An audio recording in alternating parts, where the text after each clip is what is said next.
अस्सलामु अलैकुम वरहमतुल्लाहि वबरकातुह। इन्नल हम्दुलिल्लाह नहमदुहु व नस्तईनुहु व नस्तगफिरुहु व नऊज़ु बिल्लाहि मिन शुरूरि अनफुसिना व मिन सय्यिआति अमालिना। मन यहदिहिल्लाहु फला मुदिल्ल लहु व मन युद्लिल फला हादिय लहु व अशहदु अन ला इलाहा इल्लल्लाहु वहदहु ला शरीका लहु व अशहदु अन्ना मुहम्मदन अब्दुहु व रसूलुहु सल्लल्लाहु तआला अलैहि व अला आलिहि व सहबिहि व सल्लम तस्लीमन कसीरा। अम्मा बाद। सम्मानित दिनी भातृमंडলী, আল্লাহ রাব্বুল আলামিনের প্রশংসা এবং প্রিয় রাসূল সাল্লাল্লাহু আলাইহি সাল্লামের উপর সালাত ও সালামের পর আজ শনিবার 15ই মুহররম 1444 হিজরি মোতাবেক 13ই আগস্ট 2022 আমাদের ধারাবাহিক আলোচনা মানহাজে সালাফ এর কতিপয় মূলনীতি। সালাফে সালেহিন, সাহাবায়ে কেরাম, তাবেঈন, তাবা তাবেঈন, এরা হচ্ছেন সালাফ, আমাদের পূর্বসূরি, যারা আমাদের পূর্বে চলে গেছেন এবং আমাদের জন্য ঈমান এবং আমলের ক্ষেত্রে উত্তম আদর্শ রাসূলুল্লাহ সাল্লাল্লাহু আলাইহি ওয়াসাল্লামের পরে তারা হচ্ছেন সালাফ। প্রথম সালাফ রাসূলুল্লাহ সাল্লাল্লাহু আলাইহি ওয়াসাল্লাম আমাদের পূর্বে, এবং তিনি সর্বোত্তম আদর্শ এবং তিনি একমাত্র আমাদের জন্য আদর্শ সার্বিক ক্ষেত্রে আল্লাহ রাব্বুল আলামিনের পক্ষ থেকে প্রেরিত। আর তার খাঁটি অনুসারী হচ্ছেন সাহাবায়ে কেরামগণ, আর তারপরে দ্বিতীয় সারিতে তাবেঈন, তৃতীয় সারিতে তাবা তাবেঈন। সাহাবায়ে কেরাম যারা রাসূলুল্লাহ সাল্লাল্লাহু আলাইহি ওয়াসাল্লামকে পেয়েছেন, তাবেঈন যারা কোনো একজন বা একাধিক সাহাবীকে পেয়েছেন, সাক্ষাৎ লাভ করেছেন, আর তাবা তাবেঈন যারা কোনো একজন বা একাধিক তাবেঈনদের সাথে সাক্ষাৎ করেছেন। অনেকেই হয়তো এই বিষয়গুলি সম্পর্কে ওই রকম ধারণা রাখেন না, সেজন্য একটু খুলে বললাম, না হলে বিষয়গুলি স্পষ্ট। তারাই হচ্ছেন সালাফ, মানে আমাদের পূর্বসূরি, উত্তম আদর্শ আমাদের জন্য। তো তাদের বেশ কিছু দিনের ক্ষেত্রে মূলনীতি রয়েছে, কায়দা কানুন রয়েছে। 5টি মূলনীতি এর পূর্বে আলোচনা করেছিলাম ছুটির আগে। দীর্ঘ বেশ কিছু সময়ের বিরতির পরে আবার নতুন বছরে আমরা শুরু করছি 6 নম্বর মূলনীতি হচ্ছে মানহাজে সালাফের জীবনের প্রতিটি ক্ষেত্রে, প্রতিটি বিষয়ে সুন্নতকে আঁকড়ে ধরা। জীবনের প্রতিটি ক্ষেত্রে রাসূলুল্লাহ সাল্লাল্লাহু আলাইহি ওয়াসাল্লামের সুন্নতকে আঁকড়ে ধরা। প্রতিটি ক্ষেত্র যখন বলবো, তখন প্রথম ক্ষেত্র হচ্ছে মানুষের ব্যক্তি জীবন। ব্যক্তি জীবন, আপনি আপনার জীবনটাই, আমি আমার জীবনে আমার প্রতিটি ক্ষেত্রে সুন্নতকে আঁকড়ে ধরব। এটা হচ্ছে সালাফে সালেহিনের উসুল বা মূলনীতি।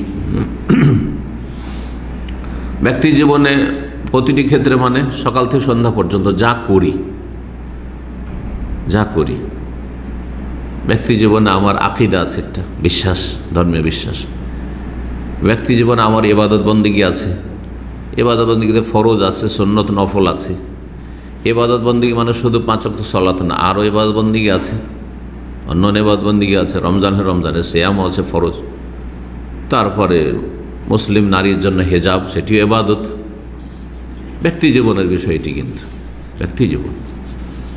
ব্যক্তি জীবনে ফরজ নফল ইবাদত বন্দেগী ছাড়া মানুষের সাথে লেনদেন আছে, মুআমালাত, লেনদেনের মধ্যে ব্যবসা বাণিজ্য আছে, রুজি রোজগার আছে। যেমন ইনকাম করা, উপার্জন করা, তেমন খরচ করা। দেখেন ব্যক্তি জীবনটা, আমার মনে করছি ব্যক্তি জীবন কি আমারই জীবনটা, কিন্তু আমরা ব্যক্তি জীবনে কত কাজ করি এবং কত কাজের সাথে আমরা জড়িত।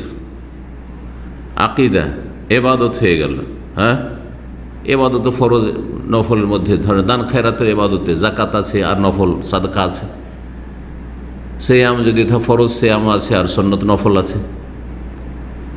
জিকির আজকার আছে, কিছু সুন্নতে মুআক্কাদা জিকির আজকার আছে, কিছু নফল জিকির আজকার আছে, সব ইবাদত। এগুলো মুআমালাতে যখন আসবেন, লেনদেন নিচ্ছেন না হয় দিচ্ছেন। লেনদেন কেন বলা হয়? মুআমালাত মানে মানুষের সাথে আদান প্রদান, কারো কাছ থেকে নিচ্ছেন না হয় কাউকে দিচ্ছেন, উপার্জন করছেন, ইনকাম করছেন, কোথা থেকে আসছে, অথবা কোথাও আপনি খরচ করছেন, ব্যয়, আয় করা না হয় ব্যয় করা।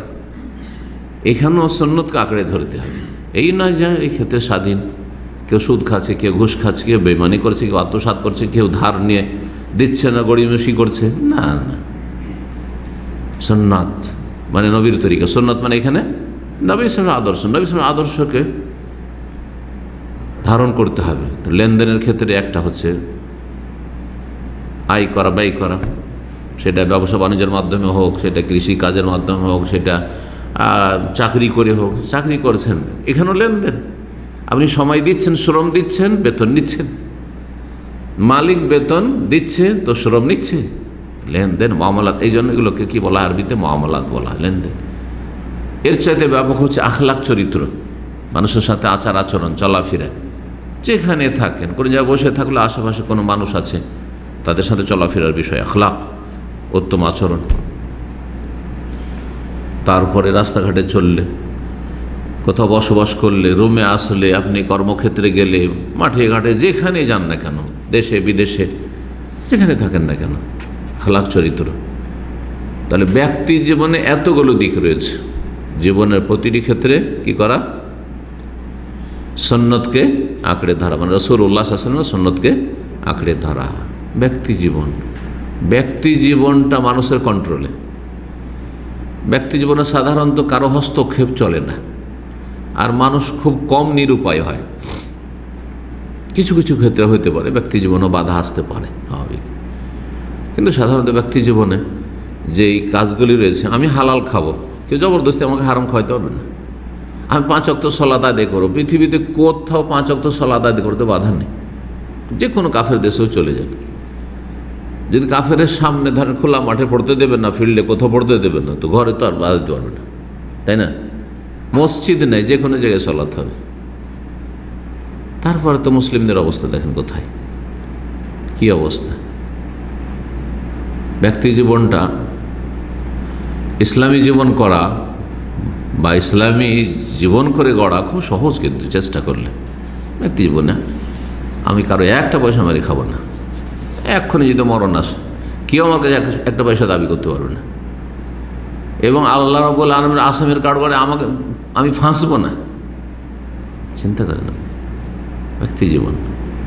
ইমাম বুখারী রাহিমাহুল্লাহ বলছেন যে আল্লাহ রাব্বুল আলামিন কিয়ামতের দিনে যদি আমাকে জিজ্ঞেস করেন গীবত সম্পর্কে, তা আমাকে গীবতের ক্ষেত্রে ধরতেই পারবেন না যে আমি কারো গীবত করেছি। আমি বলতে পারবো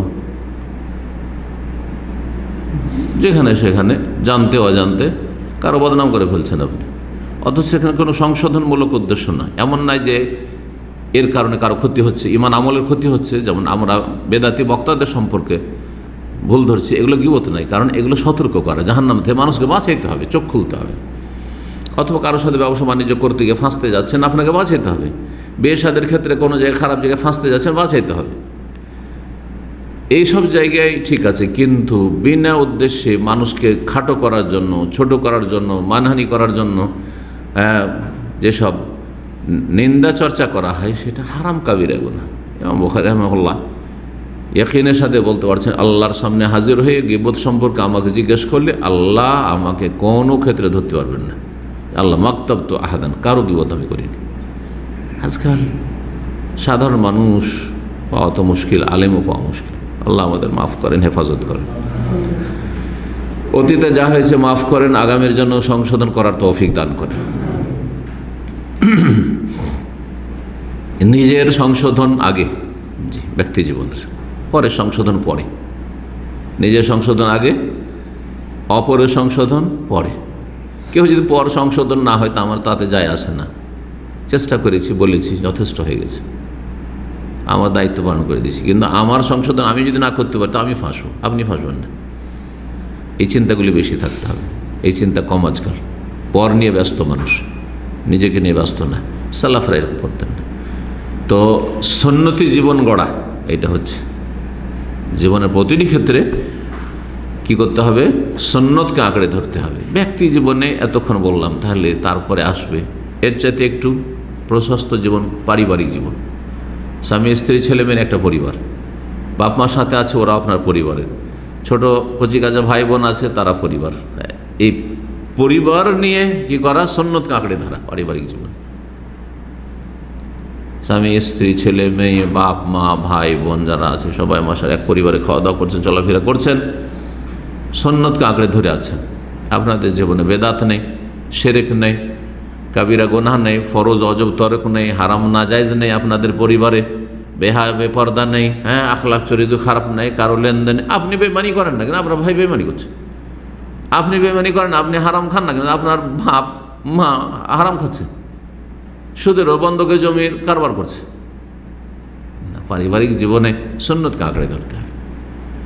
পারিবারিক জীবনের পরে আসবে তখন সামাজিক জীবন, সমাজের সাথে, একটা গ্রাম, একটা এলাকার যে জনগণ আছে তাদেরকে নিয়ে চলাফেরা করা, সমাজ, সামাজিক জীবন।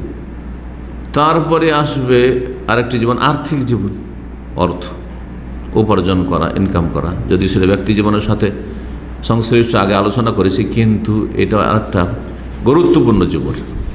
শুধু উপার্জনের ক্ষেত্রে নয়, খরচ করার ক্ষেত্রেও হালাল পয়সা। সেই জন্য আপনি যেখানে ইচ্ছে সেখানে আর যত পারবেন খরচ করে যাবেন, অথচ আপনার আশেপাশে গরিব দুঃখী অনাহারে কাটাচ্ছে, বস্ত্রহীন, বাড়িঘর নেই, অভাবে আছে, না, চলবে না, হিসাব দিতে হবে। অত সহজ নয়।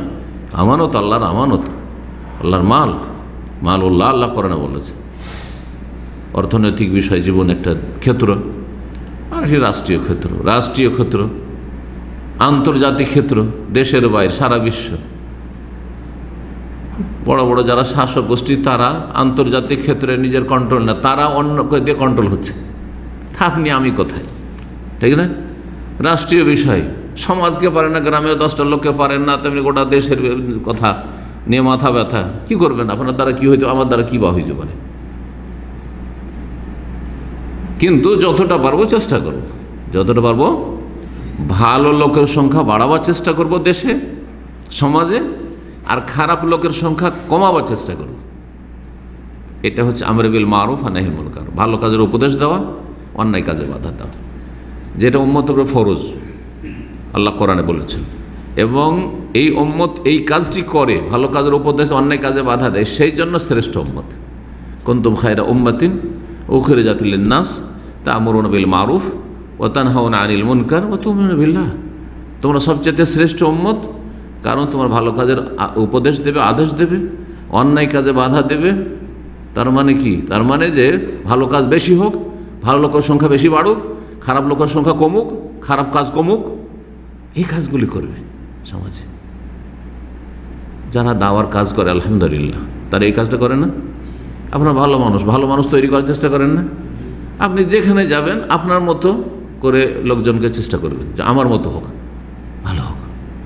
এটা হচ্ছে দাওয়াত, এটা হচ্ছে আমর বিল মারুফ ওয়া নাহিল মুনকার, এটা হচ্ছে ভালো মানুষের সংখ্যা বাড়ানোর চেষ্টা করা, খারাপ পাপীদের সংখ্যা কমাবার চেষ্টা করা, পাপ কমানোর চেষ্টা করা, পাপী কমাবার চেষ্টা করা। এইভাবে দুনিয়ায় শান্তি প্রতিষ্ঠা হবে আর ফিতনা ফাসাদ দূরীভূত হবে। এটা হচ্ছে সুন্নাহকে আঁকড়ে ধরা জীবনের প্রতিটি ক্ষেত্রে। যার যতটা ক্ষমতা আছে তার ততটা দায়িত্ব আছে সুন্নাহকে আঁকড়ে ধরার ক্ষেত্রে। রাষ্ট্রীয় ক্ষেত্রে, রাষ্ট্রীয় ক্ষমতায় যারা আছে, একজন এমপির, একজন মন্ত্রীর, একজন রাষ্ট্রপতি, একজন প্রধানমন্ত্রীর যে দায়িত্ব আছে, আমাদের ধরে দায়িত্ব আছে? কোনো দায়িত্ব নেই, কোনো দায়িত্ব নেই। বরং আমরা যদি এই কাজ করি তো হারাম হবে। চোরের হাত যদি কোনো আলেমের ফতোয়াতে কাটা হয়, গ্রামে কাটে, তো সেই আলেম গুমরাহ না, পথভ্রষ্ট না? আইন হাতে নিয়েছে, দুনিয়ার আসামের কাঠগড়ায় যাবে আর জাহান্নামেও যাবে, কারণ তোমাকে এই দায়িত্ব দেওয়া হয়নি, ওই দায়িত্ব তো সরকারকে দেওয়া হয়েছে। জি, খারিজি জঙ্গিরা এইখানে গিয়ে পয়েন্টে ভুল করেছে, নিজের হাতে হয়নি, আমরাই তো সব ঠিক করে নেব না। বল প্রয়োগ করার কাজটা সরকারের, করছেন না, সরকার জবাব দেবে, আপনার তাতে কি?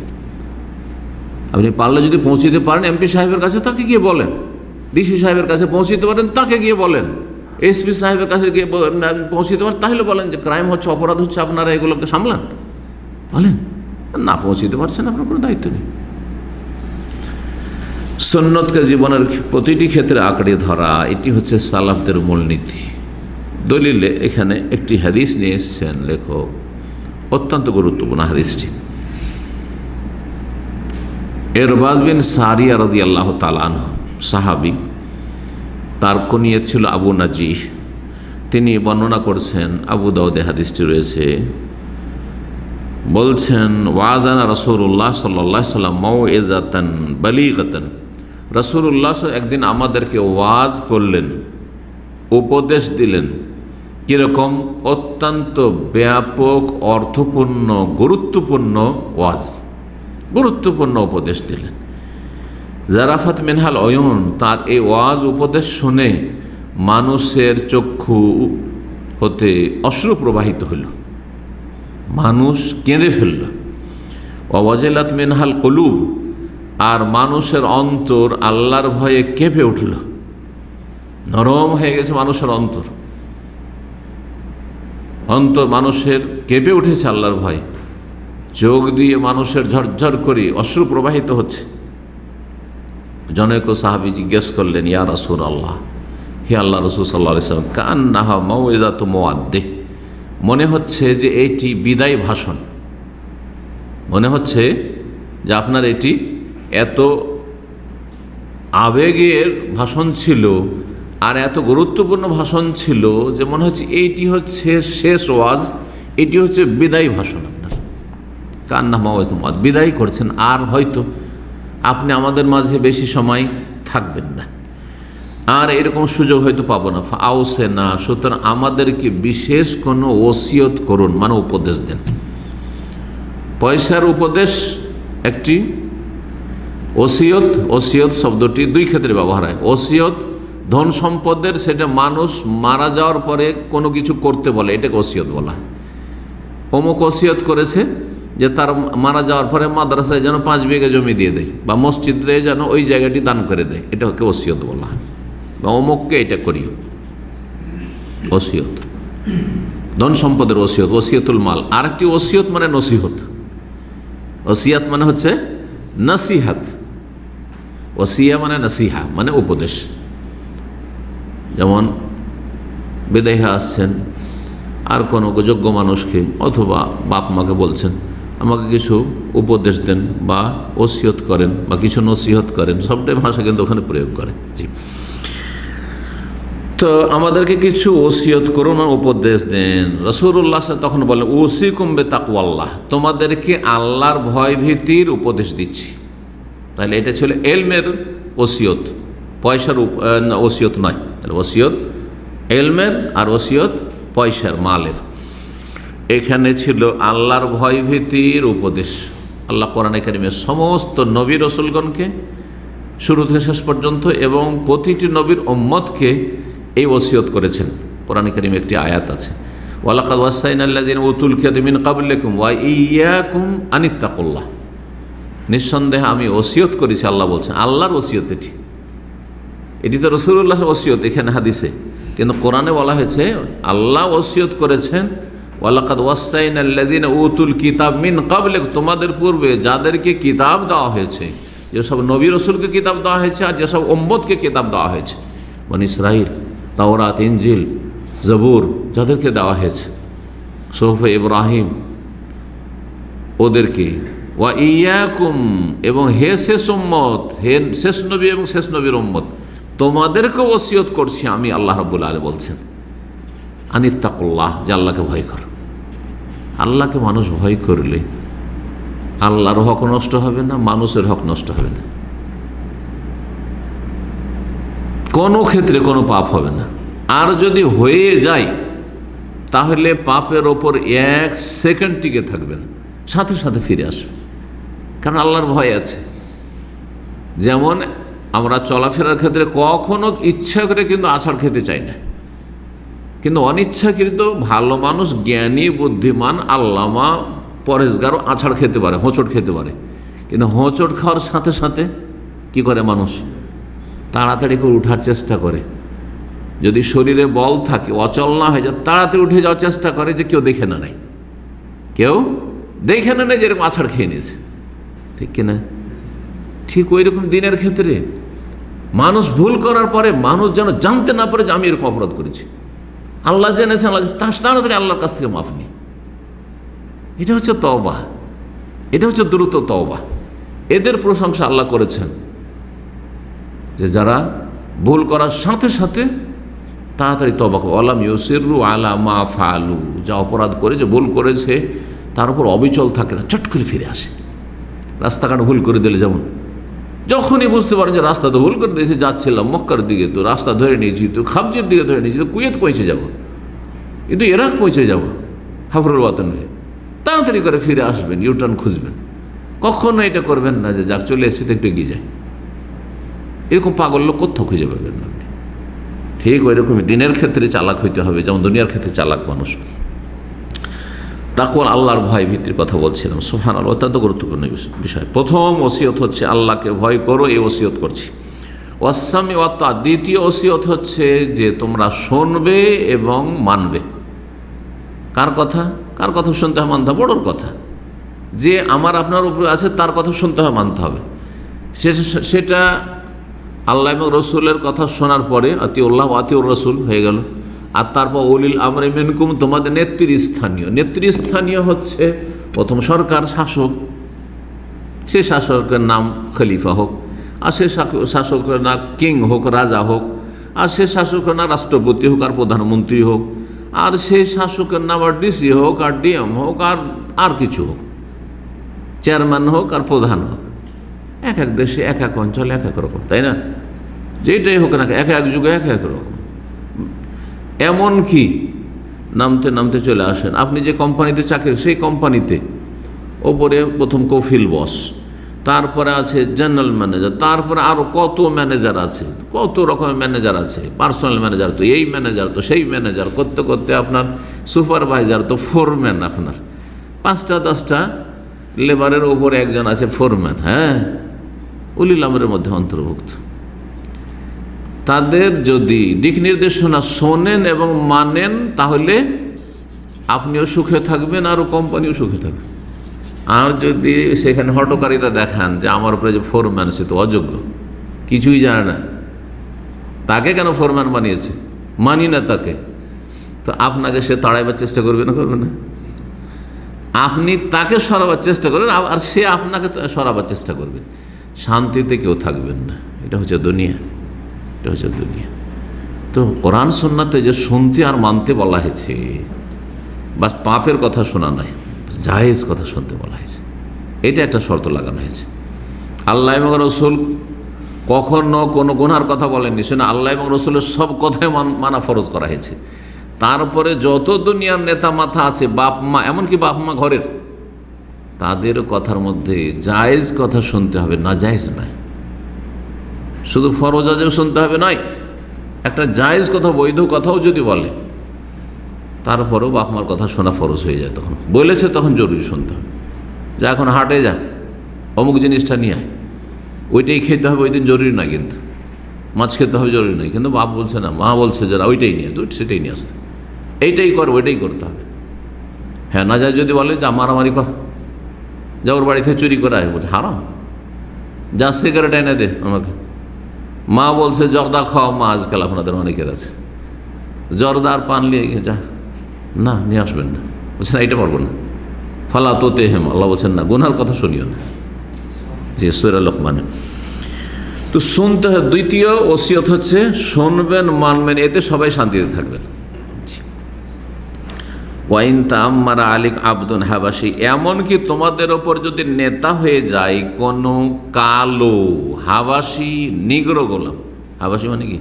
কালো, যে চুকচুকে কালো, আফ্রিকান কালো যদি তোমার নেতা হয়, কালো রঙের দিক থেকে কালো হওয়াতে আপনার মানতে যদি আপত্তি হয়, তো যদি শিক্ষাগত যোগ্যতা না থাকে, আমি মদিনা ফারেক আর আমার একটা জাহেলকে যদি নেতা বানিয়ে দেওয়া হয়, তো স্বাভাবিক মানুষের একটা ভিতরে একটা আছে যে ওই অযোগ্য, তারপরেও মানতে হবে, যেহেতু তাকে আমার উপর চাপিয়ে দেওয়া হয়েছে, হয় আমার পাপের কারণে চাপিয়ে দেওয়া হয়েছে বা আমাদের পাপের কারণে চাপিয়ে দেওয়া হয়েছে অযোগ্যকে, যে কোনো স্তরে হোক না কেন। আজকাল যে পৃথিবীতে অযোগ্য নেতা, এর পিছনে কারণ হচ্ছে আমাদের পাপ, সমাজের পাপ। আমার পাপ না হলে আর কারো পাপ আছে, আর কারো না হলে আমার আছে, আমাদের ভাইদের, দেশবাসীর আছে। জি, তো শুনতে হবে, মানতে হবে, যদিও সে হাবশি গোলাম হয়, অশিক্ষিত মূর্খ হয়, অযোগ্য হয়। জি, আর আপনি খুব যোগ্য, কেন? এতেই শান্তি রয়েছে দুনিয়াতে।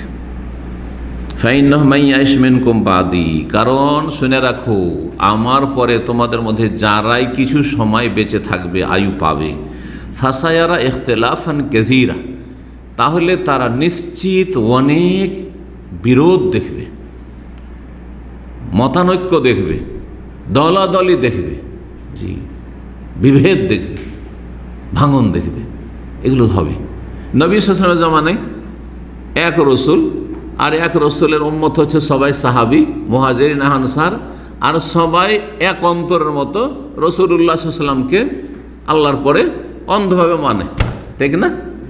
এক উম্মত ছাড়া না হানফি, না শাফি, না মালিকি, না হাম্বলি, না চিস্তি, না সাবেরি, না কাদেরি, না চিস্তি, না সাহরওয়ার্দি, নকশবন্দি কিচ্ছু ছিল না। ছিল আশারি, মাতুরিদি, শিয়া, সুন্নি কি ছিল?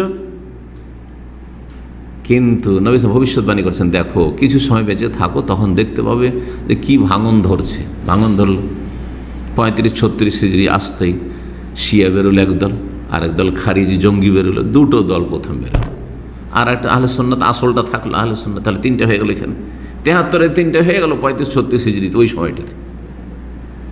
জি, আলী রাদিয়াল্লাহু তাআলা আনহু শহীদ হইলেন 40 হিজরিতে। কে শহীদ করেছিল? জঙ্গি খারেজি, ইবনে মুলজাম খারেজি। তাহলে অলরেডি খারেজি বেরিয়ে গেছে, জঙ্গি বেরিয়ে গেছে।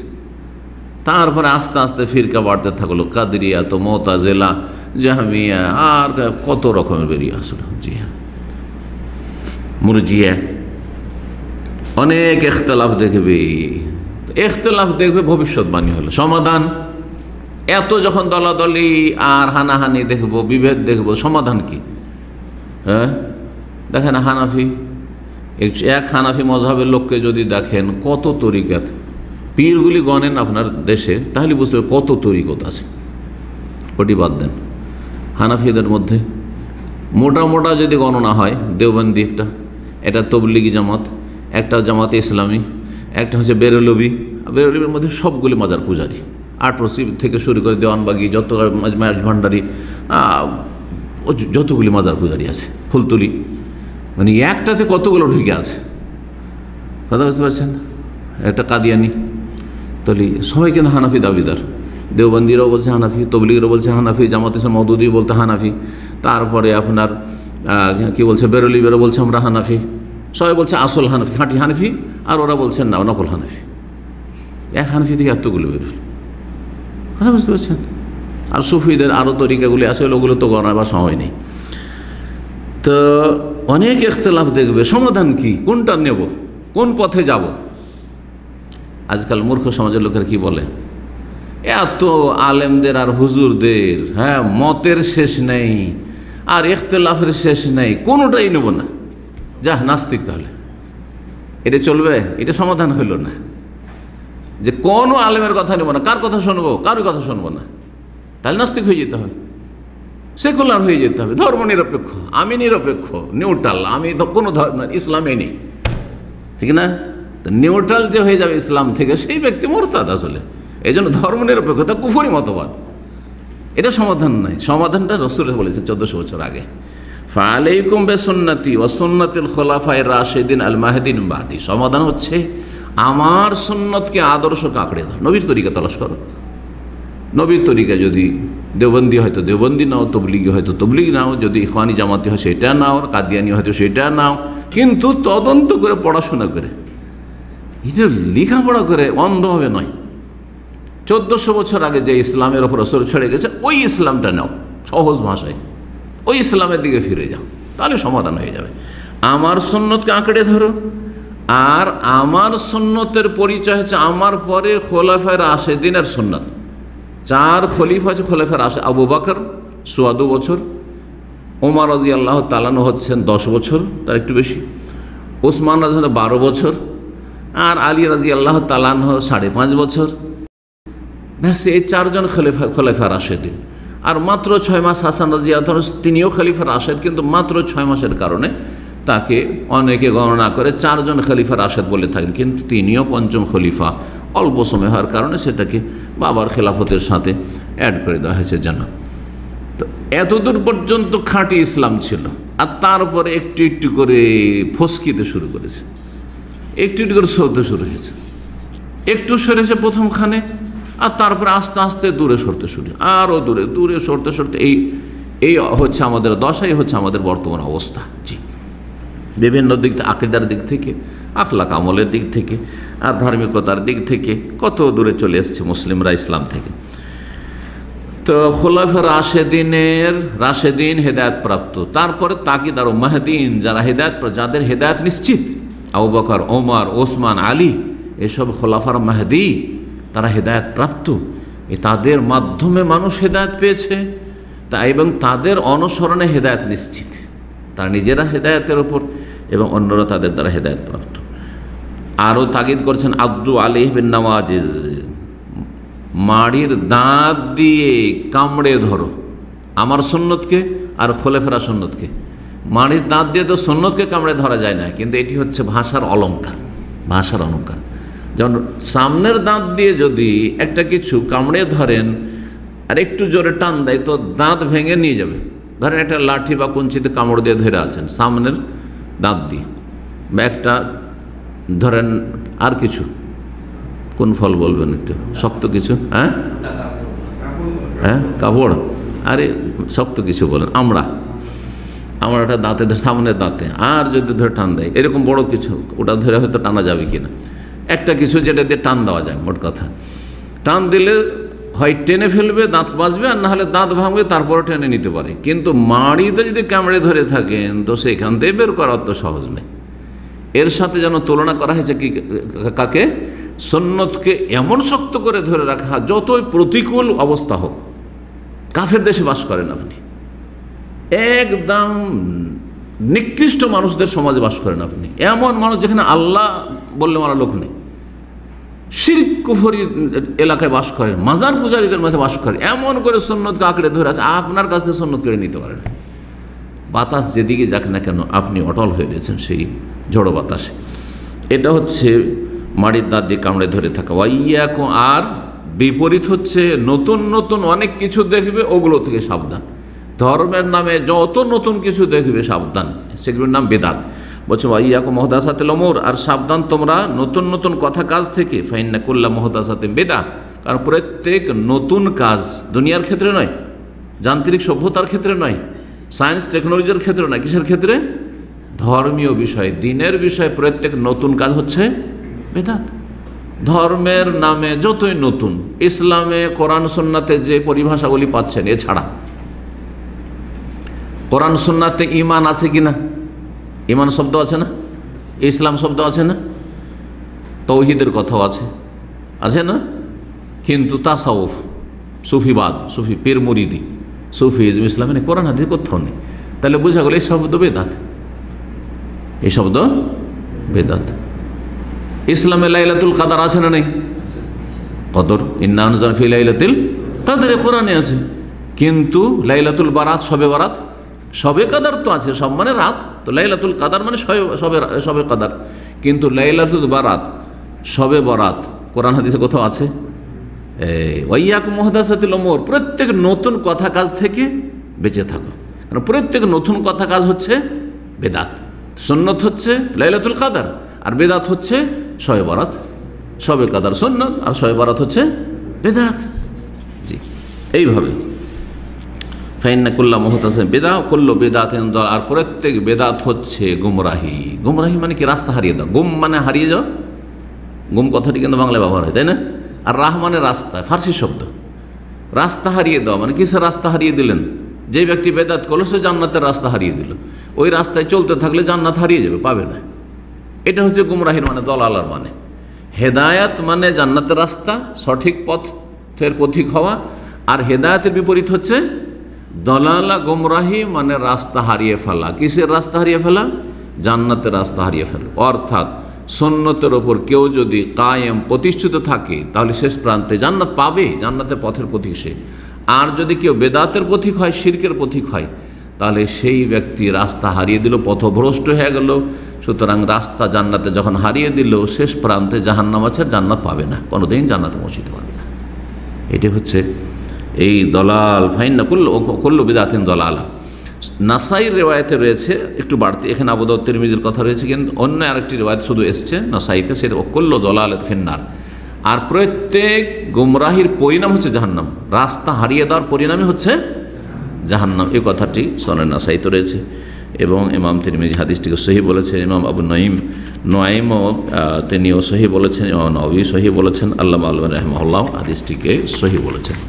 এই হাদিস থেকে যে শিক্ষাগুলি, সেই শিক্ষাগুলি অলরেডি আমি আলোচনা করে ফেলেছি, যদি এখানে আলোচনা করি। প্রথম যে বিষয়টি ছিল, নবী সাল্লাল্লাহু আলাইহি ওয়াসাল্লাম আল্লাহ ভীরুতার, আল্লাহকে ভয় করার কি করেছেন, নির্দেশ দিয়েছেন, ওসিয়ত করেছেন। 1।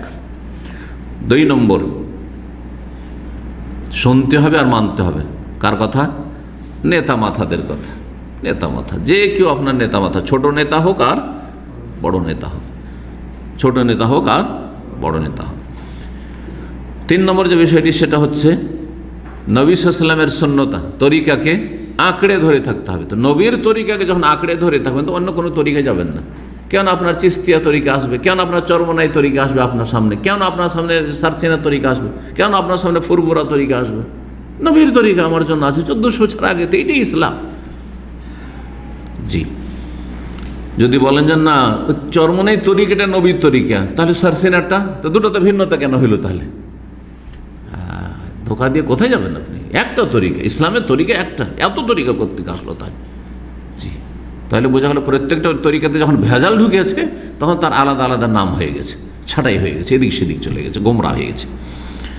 4 নম্বর যে ওসিয়তটি ছিল, সেটা হচ্ছে খোলাফায়ে রাশেদিনের আদর্শকে আঁকড়ে ধরে থাকবে, কারণ তারা কোনো বেদাতে লিপ্ত হননি। তারপরে বেদাত শুরু হয়েছে, খোলাফায়ে রাশেদিনের পরে বেদাত শুরু হয়েছে। এই জন্য আলী রাদিয়াল্লাহু তাআলা আনহুর যুগে প্রথম সূত্রপাত হয় বেদাতের, সেটা হচ্ছে খারেজিদের আর শিয়াদের। আর তারপরে সেটা বড় আকার ধারণ করে তার ইন্তেকালের পরে। তার ইন্তেকালের পরে আরও তখন ফাটল ধরে, আর এই দলগুলি তখন শক্তিশালী হয়ে যায়, এই বাতিলপন্থী শিয়া এবং খারেজি জঙ্গিরা। আর তারপরে অন্যান্য আরও দল বেরোতে লাগে। বাসরাতে তখন তকদির অস্বীকারী কাদরিয়ারা বেরোলো, আর একদল জাবরিয়া তার বিপরীত বেরিয়ে গেল, যেন তকদিরই সব কিছু, আমাদের আমল করে লাভ নেই, আমরা পাথরের মতো। হ্যাঁ, পাথরকে যদি জাহান্নামে দেওয়া হয় তো পাথরের কী দোষ? ঠিক বলছে, আমাদের কী দোষ, আমরা পাথরের মতো। হ্যাঁ, আর বলছে না তকদিরই নেই, আমরাই সব কিছু করি, আল্লাহ কিছুই করেনি, আল্লাহ কিছু জানেও না, আমরাই সব করছি। নাউজুবিল্লাহ, কীভাবে গোমরা হয়েছে কত ফিরকে। যে মুরজিয়া বলছে ঈমান যথেষ্ট, আমলের প্রয়োজনই নেই। হ্যাঁ, ওর বিপরীত খারেজি আর মুতাজিলা বলছে যে কাবিরা গুনাহ করলে চিরকাল জাহান্নাম। এরা বলছে আমলের কোনো প্রয়োজন নেই, মুরজিয়া বলছে। আর এর বিপরীত খারেজি কি বলছে, যে যা করে, মুরজিয়া বলছে যা করেন ঈমান ঠিক থাকলে হইল। দাদা বোঝা গেছে? এর বিপরীত খারেজি আর মুতাজিলা বলছে যে একটা কাবিরা গুনাহ করেন কোনোদিন জান্নাত পাবেন না, চিরকাল জাহান্নামী। কীভাবে গোমরাহ হয়েছে? আহলে সুন্নাত ওয়াল জামাত বলছেন না, মুসলিম সমাজে যারা পাপ মুক্ত তারা আযাব মুক্ত, আর যারা মুসলিম সমাজের ইসলাম টিকিয়ে আছে কিন্তু পাপে যুক্ত, হ্যাঁ, তাদের জন্য কিছু শাস্তি রয়েছে দুনিয়াতে, কবরে, এমনকি জাহান্নামও শাস্তি হতে পারে, কিন্তু চিরস্থায়ী শাস্তি নয়। ইসলাম আহলে সুন্নাত যেদের কাছে যে ইসলাম রয়েছে সেটা হচ্ছে খাঁটি ইসলাম, সেটা হচ্ছে সিরাতে মুস্তাকিম, সেটা হচ্ছে মধ্যম পন্থা। জি, যাতে বাড়াবাড়িও নেই আর ছাড়াছাড়িও নেই। 5 নম্বর যে বিষয়টি, সেটা হচ্ছে যে যখন যেখানে বিরোধ দেখবেন, আর যে কোনো বিরোধ হইতে পারে, বাবাটাতে দ্বন্দ্ব হইতে পারে, হ্যাঁ, মায়ের সাথে দ্বন্দ্ব হইতে পারে, ভাই বোনের লড়াই হইতে পারে, পারিবারিক টাকা পয়সা নিয়ে হইতে পারে, কারোর সাথে ব্যবসা বাণিজ্য হইতে পারে। সমস্যার সমাধান কি? দ্বন্দ্ব মেটাবার তরিকা কি? নবীর তরিকা। বলেছেন না, যখন অনেক ইখতিলাফ দেখবে, ফালিকবে সুন্নতি ও সুন্নতুল খোলাফায়ে রাশেদিন, আমার তরিকা এসো এবং খোলাফায়ে রাশেদের তরিকা এসো। কোরআন হাদিসে দিকে ফিরে আসে। কোরআন হাদিসে কি বলছে? বাপের ভুল হয়েছে না ছেলের ভুল হয়েছে, মায়ের ভুল হয়েছে না মেয়ের ভুল হয়েছে, এটি বোঝা যাবে কে ভুলে আছে। যে ভুলে আছে সে ভুলটা মেনে নেবে, আর সে ভুলটা স্বীকার করে নেবে, আর তারপরে সে ভুলের ওপর থাকবে, ভুল থেকে ফিরে আসবে, ভুল পথ থেকে ভুল সিদ্ধান্ততে ফিরে আসবে। এইভাবে সমাধান হবে। জীবনের প্রতিটি ক্ষেত্রে ইখতিলাফ মেটানোর পদ্ধতি হচ্ছে আর রজু এলা সুন্নাহ, নবী সাল্লাল্লাহু আলাইহি ওয়াসাল্লামের আদর্শের দিকে ফিরে আসা, এখানে আজকের আলোচনা শেষ করছি। আল্লাহ রাব্বুল আলামিন আমাদের হেফাজত করেন।